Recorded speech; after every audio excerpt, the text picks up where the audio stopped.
All right, you're in a sexless marriage, and online you will hear the answer from a lot of guys is go have an affair. So the question is an affair cheating the answer to a sexless marriage?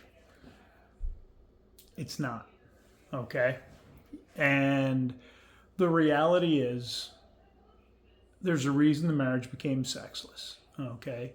You might have stopped dating your wife. She might have hormonal issues, be going through menopause. There's all sorts of reasons. But the first thing you need to do is work on you, on yourself, for yourself, and level up. Okay? So let's say you do that and you're happy with things are, and it doesn't re-attract her. You really are in a position, she's not your wife if it's a sexless marriage, she's your roommate. The question is she even a good roommate?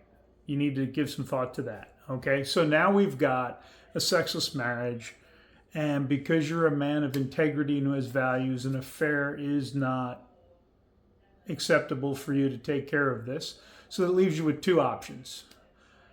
Have a conversation with her that you are going to find a friends with benefits because this aspect of the relationship she is unwilling or unable to complete or participate in, and you aren't willing to be celibate the rest of your life. She doesn't get to decide you're celibate the rest of your life. She can decide for herself, but not for you.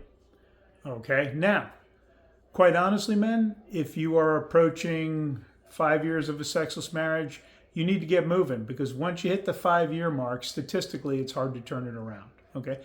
Then the final option is, if she's not a good roommate and it's a sexless marriage and you've worked on yourself and you've leveled up, is divorce the answer?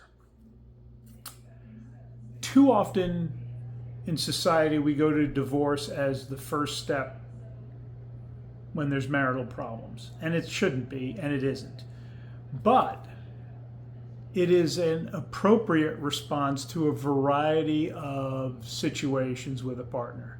A string of multiple affairs, long-term affairs and deceit, financial infidelity. You know, if you've got somebody who's always disrespectful, rude, at a certain point, that's not what anyone signed up for. So feel free to reach out if you'd like to have a conversation about this. We help men turn around sexless marriages all the time in mentoring men. It helps if it's 3 years or less. The closer you get to 5, the more challenging it is. If it's 10 or 20 years, it can be more challenging. It's not impossible, but it's statistically less likely. So, but a lot of people think the solution is outside of them, and you need to start inside with yourself and go from there. And you'd be amazed at what can happen when you do that. All right, guys, have a great week. We'll see you next time.